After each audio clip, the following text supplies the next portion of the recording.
الرحمن الرحيم عن أبي ذر رضي الله تعالى عنه قال قال رسول الله صلى الله عليه وسلم يا أبا ذر أول الأنبياء آدم وآخرهم محمد رواه ابن حبان في صحيح۔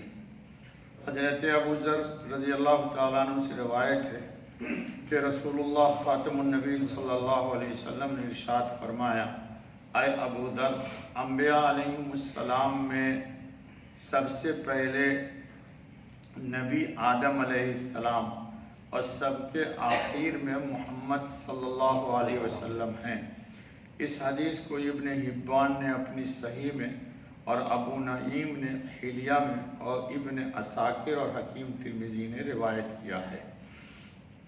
انبیاء علیہ السلام کے اول و آخر کی اس تعیین اور تحدید سے معلوم ہوتا ہے کہ حضرت صلی اللہ علیہ وسلم کے بعد اب کوئی شخص جس کو نبی کہہ کر پکارا جائے نہیں ہوگا۔ پہلے آدم علیہ السلام نبی ہیں اور آخر میں نبی اکرم حضرت محمد خاتم النبی صلی اللہ علیہ وسلم۔ کئی روز سے بحث چل رہی ہے دوستوں کے خاتم النبی علیہ الصلوۃ والتسلیم کی مہر نبوت بھی دونوں شانوں کے درمیان تھی، مگر دجال کا کفر اس کی پیشانی پر لکھا ہوا ہوگا۔ دجال کا کفر کہاں لکھا ہوگا؟ پیشانی پر، یعنی مہر نبوت کا مقام دونوں شانوں کے درمیان اور مہر دجل و کفر کا محل اللہ رب العزت نے پیشانی منتخب کیا ہے۔ اسی لیے قیامت کے دن کیا ہوگا؟ یؤخذ بالنواصی والاقدام، پیشانی سے پکڑ لیا جائے گا۔ اور سجدے میں جو اللہ تعالیٰ نے کہا ہے پیشانی کو سجدہ میں رکھو، یاد رکھیں بہت سارے لوگ اس میں مسئلے میں غلطی کرتے ہیں۔ پیشانی اور ناک دونوں جب تک کہ نہیں سٹے گا نماز میں نماز نہیں، یہ یاد رکھ لیجئے گا۔ چلیے، حضرت خاتم النبی علیہ الصلوۃ والتسلیم نے اطلاع دے دی کہ نبوت کا پہلا نور اور پہلی اینٹ حضرت آدم ہیں، یعنی قصر نبوت کی تعمیر کی اساس حضرت آدم سے شروع ہوئی اور آخری کری ختم نبوت حضرت محمد مصطفیٰ صلی اللہ علیہ وسلم پر مکمل ہو گئی۔ اب قیامت تک اس محل اور اس قصر میں کمی بیشی نہیں ہوگی۔ اب نبی نہیں آئے گا، اب تو بس قیامت آئے گی۔ یا پھر کون آئے گا؟ دجال۔ ہاں، کذاب، دجال، مفتری، ضال، مردود، ابلیس کی اولاد اور جھوٹا دعوے دار آئے گا جو جھوٹ سے کہے گا کہ میں نبی ہوں۔ ہم کو اس کو ماننا نہیں ماننا؟ نہیں ماننا، کوئی بھی ہو۔ یہ بھی ختم نبوت کا کمال اور حسن ہے کہ اپنے بعد جھوٹے اور دجل و فریب میں ابلیس سے ربط رکھنے والے کی پیش گوئی حضرت خاتم النبیین صلی اللہ علیہ وسلم نے کر دی۔ یہ بھی نبوت کا کیا ہے؟ کمال ہے۔ تقریباً 30 احادیث مبارکہ میں خاتم النبیین صلی اللہ علیہ وسلم نے اطلاع دی ہے کہ لا نبی بعدی، میرے بعد نبی اور نبوت کا سلسلہ بند ہو گیا۔ امت میں اب کوئی نبی نہیں ہوگا، جو دعویٰ کرے گا وہ کذاب، جھوٹا، دجال، فریبی، ضال، گمراہ ہی ہوگا۔ مرزا قادیانی انہی کذاب و دجال میں ایک ہے، اور مرزا قادیانی جیسے ایک نہیں 30 آئیں گے یا ہوں گے۔ اس کی اطلاع کس نے دے دی؟ حضرت خاتم النبی صلی اللہ علیہ وسلم نے۔ خاتم النبی صلی اللہ علیہ وسلم نے امت کو آگاہ و باخبر کر دیا، اب تو بنی اسرائیل کا ایک نبی امتی بن کر آئے گا جی، اور اسی کا انتظار ہے۔ نام اس کا قرآن نے عیسیٰ ابن مریم بتلایا ہے۔ عیسیٰ علیہ السلام بھی ہیں نبی، لیکن وہ نبی بنا کر کے نہیں بھیجے جائیں گے، خلیفہ بن کے آئیں گے۔ محمد الرسول اللہ صلی اللہ علیہ وسلم کی ختم نبوت کے ذریعے کمالات نبوت اس مقام پر پہنچ چکا ہے کہ دور ضلالت و گمراہی کا دورہ ختم کر دیا گیا۔ نبی کی ضرورت کب ہوتی ہے؟ جب گمراہی کا دروازہ کھلے۔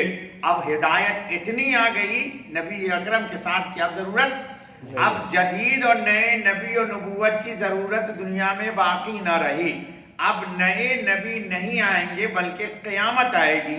یا وہ جھوٹے و کذاب نبوت کا جھوٹا دعویٰ کرنے والے آئیں گے جن کو زبان نبوت نے دجال و کذاب کہا ہے۔ امت کی ذمہ داری ہے کہ اس سے باخبر رہے اور اپنے دین و ایمان کو بچائیں اور اپنے اور عالم کے لیے جو رحمت للعالمین بنا کر بھیجے گئے ہیں، یعنی حضرت محمد الرسول اللہ خاتم النبیین صلی اللہ علیہ وسلم، وہ بذات خود تمام جہان کے لیے اتنی عظیم رحمت بن کر آئے کہ اب ان کے بعد دنیا کو کسی اور رحمت و نبوت کی ضرورت ہی باقی نہیں رہتی۔ اللہم صلی وسلم علی خاتم النبیین۔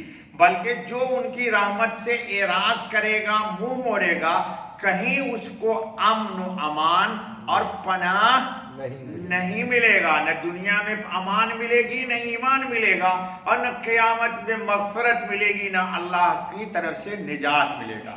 حدیث میں آیا کہ موسیٰ علیہ السلام بھی اگر زندہ ہوتے تو آقا مدنی خاتم النبی صلی اللہ علیہ وسلم کی رحمت میں زندگی بسر کرتے۔ اللہ تعالی ہمیں رحمت للعالمین صلی اللہ علیہ وسلم کا ہی غلام بنا کر رکھے۔ جی چلو، کمالات نبوت باقی ہیں، ان کے حصول سے نبی نہیں بنتا، یہ بات یاد رکھیے۔ ہم جتنا اتباع کریں گے حضرت محمد صلی اللہ علیہ وسلم کی، اتنا ہم لوگوں کو کیا ملے گا؟ اللہ کی رحمت ملے گی۔ لیکن نبی کے اتباع سے کوئی نبی نہیں بنتا۔ قرآن و حدیث میں اس پر اتفاق ہے کہ نبوت ختم ہو چکی، تشریعی ہو یا غیر تشریعی، نبوت کی اب کوئی قسم باقی نہیں رہی۔ ہاں، اس کے کمالات و برکات باقی رہنا چاہیے اور ہیں، اور وہ باقی بھی ہیں۔ نبوت سے قبل عالم کا ظاہر و باطن تاریک ہوتا ہے۔ جب آفتاب نبوت طلوع کرتا ہے تو عالم کا گوشہ گوشہ اس کے انوارات سے منور ہو جاتا ہے۔ ہر صاحب ایمان کا دل حضرت خاتم النبی محمد الرسول اللہ کے ختم نبوت سے، کلمہ لا الہ الا اللہ محمد الرسول اللہ سے منور ہے، اور اسی نور سے ہمارے قبر میں نور ہوگا، اسی نور سے پل صراط پر نور ہوگا۔ جو حضرت محمد صلی اللہ علیہ وسلم کے نبوت و رسالت سے انحراف کر کے دوسرے کو مانے گا، وہ اس نور سے محروم ہو جائے گا۔ بیٹا وقت ہو گیا، 2 منٹ بعد چل۔ ظاہر میں ظلم و فساد کے بجائے رشد و صلاح کی حکومت ہو جاتی ہے۔ واہ، کیا کہا؟ جب حضور پر ایمان لائیں گے تو باطن میں کس کی حکومت ہو جائے گی؟ رشد و فلاح کی۔ ہمارے قلب پر قرآن کا نور آئے گا اور وہ ہم کو گمراہی سے ہے۔ انسانی عادات میں افراط و تفریط، عجلت و جلد بازی کے بجائے متانت و بردباری، وقار میانہ روی پیدا ہو جاتی ہے۔ باطن کا رشتہ شیطان سے، لعین سے یکسر کٹ جاتا ہے، اور عالم بالا سے ایسا رشتہ قائم ہو جاتا ہے کہ اس میں غیب کے نور کی صلاحیت پیدا ہو جاتی ہے۔ اللہم لک الحمد، اللہم لک الحمد۔ ٹھیک ہے دوستو، اسی کا نام اجزائے نبوت یا آثار و برکات نبوت ہے۔ ان اوصاف کے وجود سے کوئی شخص نبی نہیں بنتا، یہ یاد رکھ لیجئے۔ نبی سے فیض ملتا ہے لیکن نبی ہاں نبی سے مستفیض کہا جا سکتا ہے۔ اللہ تعالیٰ نبی کے نور سے ہماری دنیا اور آخرت دونوں کو روشن کر دے۔ بس بابا، سبحان اللہ و بحمدہ، سبحان اللہ العظیم، سبحانک اللہم و بحمدک، اشہد ان لا الہ الا انت۔